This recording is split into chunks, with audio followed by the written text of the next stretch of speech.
y se ve la pantalla en azul, igual no se ve igual, y estamos siempre con una pequeña, es lo que os decía un poco al principio, es decir, si es que trabajando con tecnología siempre va a fallar. Y os lo digo porque en mi departamento tenemos miles de incidencias diarias con tecnología y hay marrones por todos los lados, de plataformas que caigan, de internet que falla, y es así. Pero para eso tenemos que estar y sacarle todo el jugo y realmente si queremos innovar, tenemos que estar dispuestos a equivocarnos, a que falle, a que funcione, a que probemos y a ir avanzando. Porque al final los estudiantes, ya no solo de esta facultad, sino los estudiantes que tenéis en vuestras aulas son nuestro futuro. Y eso es clave. Es decir, realmente, sabéis que ahora hay muchísimo tema de problema a nivel, ¿no?, del tema del cambio climático, todo lo que sería el tema de las enfermedades, y resulta que muchas de las soluciones a estos problemas está dentro de cada una de vuestras aulas. Os aseguro al 100%, muchos o algunos de vuestros alumnos son los que de aquí a unos años van a arreglar el cambio climático, van a dar cura al cáncer, van a conseguir arreglar un montón de cosas y probablemente en un 90% de las posibilidades sea gracias a la tecnología. Porque son las herramientas que van a utilizar y es el potencial que tienen para realmente investigar y llevar a cabo todos estos avances. Por lo tanto, y aunque suene muy radical, creo que no podemos ser docentes sin contar con la tecnología. A día de hoy, si no contamos con ella, estamos educando en el pasado y con herramientas del pasado. Y ya no es irnos al futuro ni pensar en más allá, sino realmente educar con las herramientas que tenemos en la actualidad. Os comentaba antes de un proyecto, de decir, fijaros, y esto lo resumo muy rápido, ¿no? Además porque toca un poco la fibra. O sea, es un proyecto muy personal. Sabéis que en el caso de Google, Google tiene una academia de innovación donde se plantea todos los años retos y lo que se plantea es que docentes, y ahí estáis invitados absolutamente todos, docentes presenten proyectos que pueden de alguna manera cambiar el mundo. Yo tuve la suerte hace un año y poquito, que presenté este proyecto en esta academia. Se presentaron miles de proyectos, en este caso salieron dos españoles. Uno es un proyecto de un plan lector que además aquí cerquita en un colegio de Vedrunas en Cádiz, y el otro era este proyecto particular mío, que era Safe School, que se denominaba como Escuela Segura. Este proyecto surge sobre todo de una iniciativa que llevé a cabo hace 2 años y era un cuento que hice para trabajar los abusos sexuales en la infancia. Es un tema que es totalmente tabú, tristemente, para bien o para mal, y resulta que tuve no sé si la buena suerte o la mala suerte de encontrarme con un problema directamente, es decir, una persona muy cercana pues resultó ser un auténtico pederasta, un auténtico monstruo. Y una persona que era incluso padrino de uno de mis hijos, una persona, ya os puedo decir, muy, muy cercana.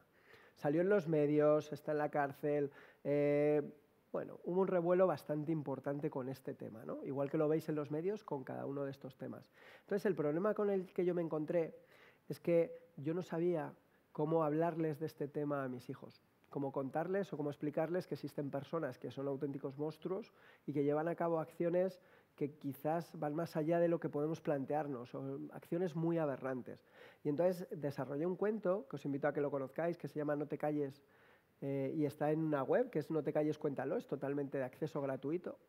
Este cuento lo que permitía era eso, trabajar este tema y que por lo menos los niños se diesen cuenta de que algo podía estar pasando y cómo denunciarlo, cómo acudir y cómo de alguna manera pues, poder mostrar y poder trabajar este tema, porque lo que realmente nos dábamos cuenta es que en la gran mayoría de nuestros colegios esto no se trabaja. Y al final, si no lo trabajamos, ahí es donde se escudan muchas de estas o de estos monstruos para llevar a cabo muchas de sus acciones. Porque pensar algo tan sencillo como lo que sería el sentido de la propiedad, es decir, cualquiera que conocéis y tenéis acceso a un niño pequeño, tiene muy claro si un coche es suyo, si una pelota es suya, y se lo quitas y te dirá, no, esto es mío, este coche, pero no tiene tan claro que su cuerpo sea suyo, que su intimidad sea suya, y no lo trabajamos en las escuelas. En otros países sí, pero en el caso de España y en muchos países de Latinoamérica no se trabaja. Entonces, al final, eso queda bastante desprotegido. Al final, el niño, pues hay un problema muy, muy grande.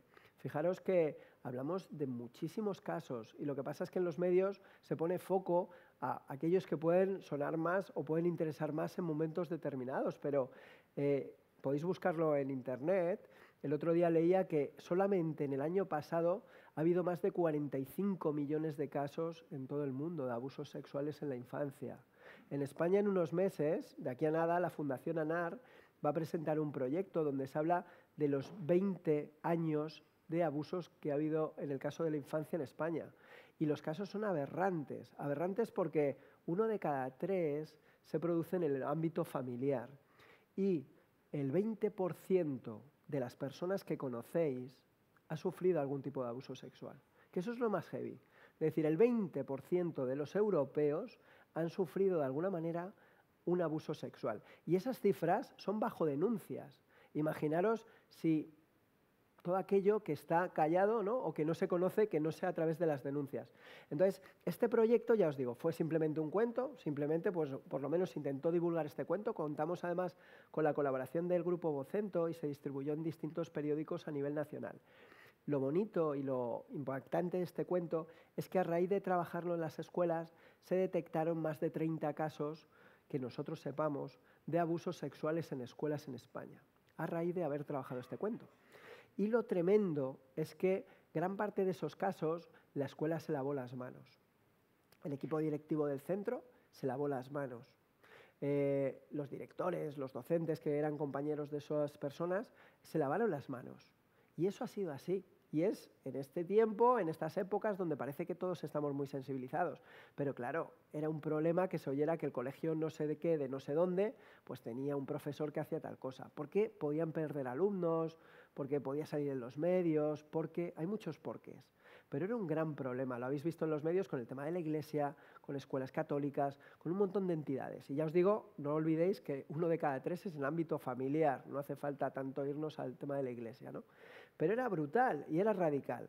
Entonces mi proyecto lo que se basó un poco es en crear una herramienta, se va a presentar en diciembre, una herramienta que es totalmente gratuita, donde lo que se permite es este personaje, lo que va a hacer es prevenir y denunciar. Al final es una extensión de Chrome que lo que va a permitir es que cualquier niño pueda en un momento dado poder denunciar y poder avisar que algo está pasando.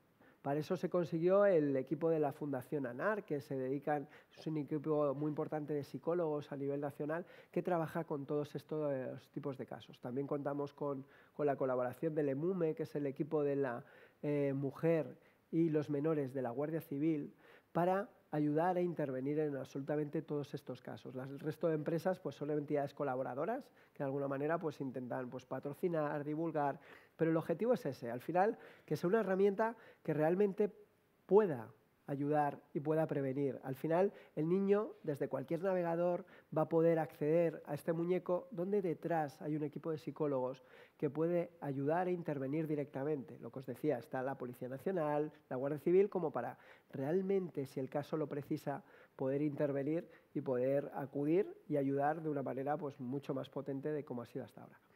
Y nada más, muchísimas gracias y simplemente ahí tenéis mi email. ¡Wow! Increíble, ¿no? Cómo se van enlazando las ideas, cómo vamos despertando del quehacer nuestro diario, cómo vamos enlazando cosas que yo pensaba que se podían hacer, cosas que yo no he hecho todavía, cosas que no haré. Vosotros dos, Melchor y Arturo, ¿por qué os ha merecido la pena hacer un hueco en vuestras agendas y venir al 7º Congreso de Buenas Prácticas TIC hasta Málaga? Yo lo he contado al principio, yo creo que es parte de mi reciclaje anual, siempre intento estar en unos cuantos eventos de estos, no es para difundir el proyecto que tengo, que me parece fenomenal que se difunda, sino porque me retroalimento, veo lo que se hace en otros sitios, yo digo que es parte de mi formación, siempre participar en un par de eventos, 3 al año de este tipo de cosas, aunque supone un esfuerzo de tiempo, de dejar la familia, de viajar, de ir a otro sitio, pero es donde uno realmente aprende estas cosas. Pero en todo caso, en tu familia tienes a tu hija, que es una prescriptora también de la herramienta, que puedes dejarla tranquilamente en casa, que se estará ocupando ahora de no perder ni un solo cliente. Efectivamente. ¿Y en tu caso, Arturo? En mi caso es algo muy parecido. O sea, y además leí cuando en alguna de las noticias que salió en referencia a este congreso, cuando se hablaba de esos 300 docentes, Dices, cuando se juntan realmente 300 docentes, algo se cuece. O sea, algo hay importante ahí y hay algo que de verdad pues, podemos compartir y podemos de verdad pues, formarnos, aprender, reciclarnos y, lógicamente, pues buscas el hueco que sea para poder estar. En nombre de la organización, tanto del presidente como de todo el equipo que hay detrás de un congreso, ya sabéis que son muchas personas, gracias a los dos. Pero antes de terminar y pasar a una pequeña pausa que vamos a hacer, ¿habéis tenido tiempo de ver algo de Málaga? Esta vez no, pero vamos, es sobradamente conocido los sitios. Ah. ¿No vas a recomendar algún sitio? No, porque no me dejan. Vale, vale. Se enfadarían unos con otros. Pero vamos, la pregunta era por si os había dado tiempo en el trayecto de... No, no ha dado tiempo, ¿no? No, Hemos salido de Madrid esta directos. mañana. Digo, de Singapur a Málaga... Digo, Lo he pasado por Madrid, pero es pasado? verdad que he llegado al mediodía. Justo Bueno, he venido corriendo. Hay una cosa que ya hemos disfrutado de Málaga, que los de Málaga lo valoráis poco, y es, hemos salido a 7 grados, muertos de frío, escarcha en el Eso es coche, cierto. y he llegado aquí y me he puesto la camisa. Yo disfrutaré ese rato más que casi... No, te aseguro que somos conscientes. Por eso no nos vamos a Madrid. Va.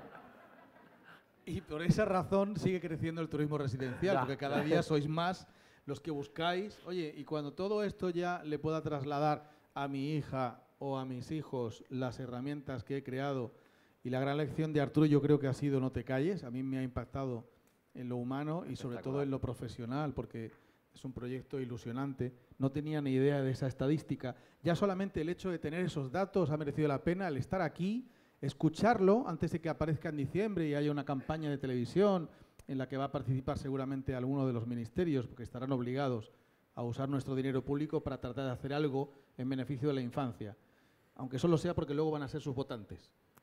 Fíjate, y ahí te hago un matiz, que tuvimos una reunión con, sabéis, todas estas turbulencias, ¿no?, que hay a nivel de ministerio, y este tema se nos intentó callar.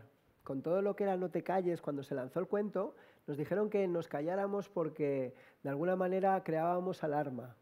Y dices, y es que es todo lo contrario, es decir, o sea, realmente existe ese problema. Y si no lo comunicamos, si no lo hablamos, seguiría existiendo. Entonces, por eso digo, muchas veces el tema político es complejo y yo creo que lo sabemos mejor que Pero nadie. tenemos una herramienta que son los algoritmos, que se ponen en marcha y que no tienen fin. El otro día leí una frase que también me la guardo para dársela a mis hijas para cuando la entiendan. Conócete a ti mismo o a ti misma todo lo que puedas y lo mejor posible antes de que un algoritmo lo haga por ti. ¿Sí o no? Sí, sí. Señor está matemático. claro. Sí, sí, está muy bien. Pues los fabricáis vosotros. Bueno, los fabrica más gente, pero sí, efectivamente.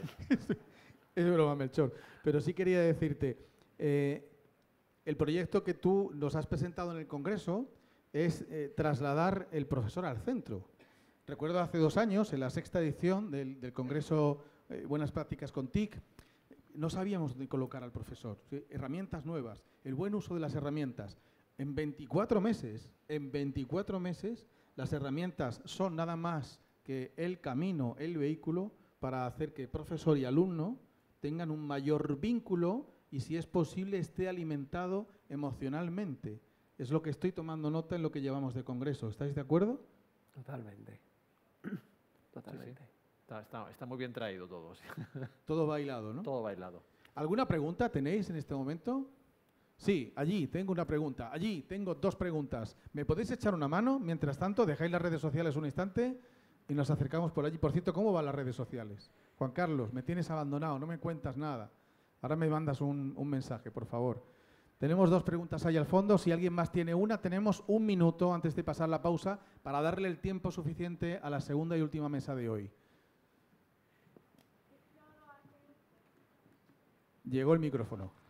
Es una pregunta para Arturo, aprovechando que trabaja en una editorial. ¿Te puedo preguntar de dónde vienes? Sí, soy Esteban, del Instituto Mare Nostrum de Málaga. Bienvenido. Aprovechando que está Arturo, que es de una editorial, has hablado mucho ¿De de... del Vives? Ya. Has hablado mucho de las TIC en educación y demás, etcétera, etcétera. Sin embargo, muchos profes tenemos la sensación de que las editoriales a veces sois bastante enemigos de las TIC, en realidad. Porque algo tan sencillo como ir pasando los libros de texto para empezar, ¿no?, a algo digital, ¿vale? Todavía encontramos un montón de resistencia con la excusa del pirateo, con la excusa de la propiedad, etcétera, etcétera. Hay un montón. Y yo creo que ese es el primer paso. Es decir, llegar el momento en que, digamos, no va a entrar ningún libro de texto que al menos no tenga una versión digital. Y a partir de ahí seguimos hablando. Pero es que si ni siquiera damos ese paso, aunque vayáis a unas plataformas muy extrañas, que luego funcionan como funcionan, que yo creo personalmente, y si tengo oportunidad te lo explico con detalle, creo que es perder el tiempo y el dinero por parte de editoriales. No es vuestro trabajo hacer plataformas, vuestro trabajo es otro. Entonces, empezando por tener libros digitales que con eso ya nos conformamos, ya es algo, y luego ya seguiremos dando pasos. Pero demos ese paso, ahorraremos un montón de dinero de libros en papel que ahora mismo o si bien se gastan las instituciones o bien se gastan las familias. Las editoriales no van a perder dinero porque seguiremos pagando un libro digital que tendrá su licencia, que evita cualquier tipo de pirateo porque nosotros pagamos por alumno, no se va y se compra en un supermercado de la nube. Es decir, todos son ventajas y liberaremos un montón de recursos, un montón de dinero que ahora están enterrados en papel, un papel que ni siquiera conserva, es bueno para el medio ambiente, etcétera, etcétera. Muchas veces os quejáis de, es que resulta que cada comunidad autónoma tiene un libro de matemáticas especial, un libro de historia especial. Todas esas incidencias serán menores en el momento que os pasáis a lo digital, porque cambiar o modificar algo lo digital tiene coste cercano a cero, pero cambiarlo en papel es una ruina económica y ambientalmente. Gracias. Perdona, la pregunta era... ¿Por qué tenéis tantos problemas para pasaros a una versión digital de los libros de texto? Gracias. Mira, te cuento. Te agradezco el speech y la pregunta. Realmente, os comentábamos al principio, ¿no? Mi puesto, fíjate que es director de transformación digital y desarrollo tecnológico. Yo llevo 4 años en el grupo del Vives y he sido de los puestos quizás más odiados internamente, y no lo diré en muchos foros.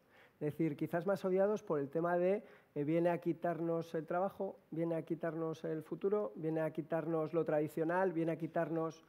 Y decías una cosa importante, pero sí me gustaría matizar, ¿no? Cuando hablamos de costes, o sea, también te digo una cosa. Nosotros, esta campaña pasada, hemos facturado más en formato digital que en formato papel. Pero el coste del desarrollo digital es mucho más caro que el formato papel, porque si nos metemos en realidad inmersiva, nos metemos en 3D, nos metemos en maquetación tridimensional, nos metemos en postproducción, tal, eso lleva unos costes enormes para lo que era un editor que maquetaba un material, unos autores, que era mucho más económico. Pero ese no es el contexto, es decir, realmente es verdad que la escuela, hablábamos antes del futuro de la tecnología, y la apuesta es a muerte. Hablo por nuestro caso, ¿no? A muerte en el ámbito digital. Pero también la realidad es muy cruda. ¿Cruda en qué sentido? Y fíjate, y tampoco lo diré en muchos foros. Nosotros tenemos diversas plataformas de contenidos, con contenidos multimedia, con actividades, con de todo el profesorado y de los alumnos que utilizan esos materiales. Hay algunas características más potentes y otras menos potentes, ¿no? Para mí, por ejemplo, el PDF enriquecido, que sería lo más básico o lo más cutre, sería lo más light. Pero de todo ese abanico es más del 90% de la herramienta que se utiliza. Que eso es lo tremendo. Es decir, nosotros tenemos un equipo muy fuerte, ahora en colaboración con Google, ¿no? De Big Data, de Machine Learning, de analizar realmente cuál es el uso de esos materiales. Y a día de hoy, más del 90% sigue siendo el PDF. Hay profesores para todo, realmente, y hay profesores que siguen apostando o que siguen buscando otras metodologías que lo adaptan a la tecnología, pero la realidad es distinta. Y por eso ese foco que os decía de hacer más hincapié en el uso de la tecnología, en potenciarlo, está claro, o sea, pensar en mi caso, en el caso de la empresa en la que estoy, más del 80% somos docentes. Entonces, sí que hay mucho motivacional del tema de generación de contenidos, de nuevos recursos, de tal, pero la demanda de mercado todavía, tristemente, va por otros lados. Gracias, Arturo. Hay una pregunta más rápida, por favor, que si no, entonces no nos vamos a poder tomar las magdalenas. Las magdalenas están antes siempre que las preguntas. Buenas tardes, mi nombre es Manuel Serrano, vengo de la Universidad de Sevilla y mi pregunta va para Melchor. Antes que nada, darle las gracias por la aportación y la exposición que ha hecho en la tarde de hoy. Y bueno, al fin y al cabo lo que ha hecho, si no lo he entendido mal, es presentar un entorno basado en Google Classroom, con otras herramientas como puede ser el correo electrónico, el calendario, un entorno en la nube, ¿vale? Estudios parecidos ya se hicieron en el 2013, como pudo ser el proyecto DIPRO 2.0, que combinaban entornos personales de aprendizaje. Mi pregunta muy concreta es si tenéis datos comparativos con otras plataformas de aprendizaje. Es decir, el resultado que puede dar esta plataforma, el uso de esta plataforma en el aprendizaje con respecto a otras plataformas que están en el mercado. Y una segunda pregunta muy rápida, que habéis dividido un grupo experimental con el sistema operativo de Google y otro sin el sistema operativo de Google. ¿Tenéis datos del uso de esta plataforma con el sistema operativo, vamos a decir, Mac o Windows, y con el de Google, a ver en cuál de los dos se ha usado más? Rápido también. Mira, la primera, comparativas con otras plataformas no, porque lo que estábamos buscando no era hacer la comparativa, sino buscar elementos claves críticos que pudiesen abrir proyectos o abrir investigaciones. Es decir, buscábamos qué elementos supuestamente iban a tener diferencias significativas que pudiesen abrir otros proyectos. Ni siquiera es una gran muestra, lo que hicimos fue intentar buscar un entorno rápido, y tampoco es que tuviésemos un entorno personal de aprendizaje, sino simplemente lo que hacíamos era a mitad de las sesiones, como contaba antes Enrique, metíamos pinceladas con herramientas de Google, ni siquiera teníamos diseñado un entorno. Es decir, tal actividad que estábamos hablando de didáctica de las matemáticas, estaban haciendo sus actividades y una era con esto, y luego seguían. O sea, ellos en realidad no tenían ni conciencia de que estuviesen en un proyecto, porque no queríamos que se pusiesen en modo estoy comparativamente haciendo algo con otra cosa. Melchor Gómez, muchísimas gracias por haber estado con nosotros en esta 7ª edición. Nos veremos pronto. Sí. Y nos seguiremos. Y en manga corta también. Digitalmente. Manga corta siempre que quieras aquí. Y Arturo Cabana, muchísimas gracias también a ti. A ti, Eductic One, que vaya bien. Muchas gracias. Muchos éxitos, los seguiremos. Y no te calles. Insisto, ha sido muy emotivo por la parte, sobre todo personal, que nos has transmitido con muchísima amabilidad. Te agradecemos mucho esa confianza que nos has demostrado y ojalá que te podamos devolver la misma haciendo grande algo que otros quieren que se calle. Muchísimas gracias por venir. Gracias a vosotros. Vamos a hacer una pequeña pausa y volvemos en 20 minutos. Gracias.